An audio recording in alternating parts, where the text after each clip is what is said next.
South Carolina. The Black Arrow by Robert Louis Stevenson. Book 5, Chapter 8. Conclusion. About 9 in the morning, Lord Foxham was leading his ward, once more dressed as befitted her sex, and followed by Alicia Risingham, to the church of Holywood, when Richard Crookback, his brow already heavy with cares, crossed their path and paused. "Is this the maid?" he asked, and when Lord Foxham had replied in the affirmative, "Minion," he added, "hold up your face until I see its favour." He looked upon her sourly for a little. "Y' are fair," he said at last, "and, as they tell me, dowered. How if I offered you a brave marriage, as became your face and parentage?" "My Lord Duke," replied Joanna, "may it please your grace, I had rather wed with Sir Richard." "How so?" he asked harshly. "Marry but the man I name to you, and he shall be my lord and you my lady before night.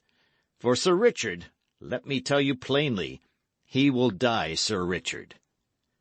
"I ask no more of heaven, my lord, than but to die Sir Richard's wife," returned Joanna.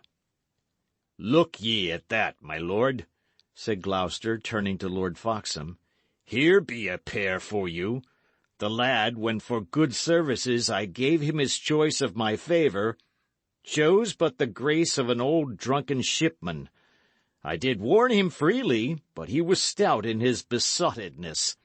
Here dieth your favour, said I, and he, my lord, with a most assured impertinence, mine be the loss, quoth he. It shall be so, by the rood. "Said he so?" cried Alicia. "Then well said, lion driver." "Who is this?" asked the Duke. "A prisoner of Sir Richard's," answered Lord Foxham, "Mistress Alicia Risingham." "See that she be married to a sure man," said the Duke.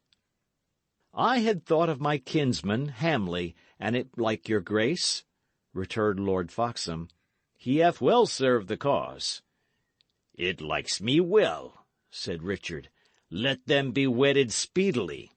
Say, fair maid, will you wed?" "My Lord Duke," said Alicia, "so as the man is straight—" and there, in a perfect consternation, the voice died on her tongue. "He is straight, my mistress," replied Richard calmly. "I am the only crookback of my party. We are else passably well shapen. Ladies, and you, my lord," he added, with a sudden change to grave courtesy, "judge me not too churlish if I leave you. A captain in the time of war hath not the ordering of his hours." And with a very handsome salutation he passed on, followed by his officers. "Alack!" cried Alicia, "I am shent." "Ye know him not," replied Lord Foxham. "It is but a trifle. He hath already clean forgot your words." "He is, then, the very flower of knighthood," said Alicia. "Nay, but he mindeth other things," returned Lord Foxham. "Tarry we no longer." In the chancel they found Dick waiting, attended by a few young men, and there were he and Joan united. When they came forth again, happy and yet serious, into the frosty air and sunlight, the long files of the army were already winding forward up the road. Already the Duke of Gloucester's banner was unfolded, and began to move from before the abbey in a clump of spears, and behind it, girt by steel-clad knights, the bold, black-hearted, and ambitious hunchback moved on towards his brief kingdom and his lasting infamy. But the wedding party turned upon the other side, and sat down, with sober merriment, to breakfast. The father cellarer attended on their wants, and sat with them at table. Hamley, all jealousy forgotten, began to ply the nowise loth Alicia with courtship, And there, amid the sounding of tuckets and the clash of armored soldiery and horses continually moving forth, Dick and Joan sat side by side, tenderly held hands, and looked, with ever-growing affection, in each other's eyes. Thenceforth the dust and blood of that unruly epoch passed them by. They dwelt apart from alarms in the green forest where their love began.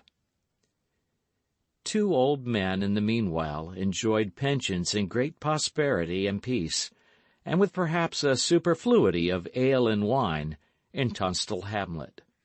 One had been all his life a shipman, and continued to the last to lament his man Tom. The other, who had been a bit of everything, turned in the end towards piety, and made a most religious death under the name of Brother Honestus in the neighboring abbey. So Lawless had his will, and died a friar. This is the end of the chapter, and the end of the book, The Black Arrow, by Robert Louis Stevenson. Thank you for listening.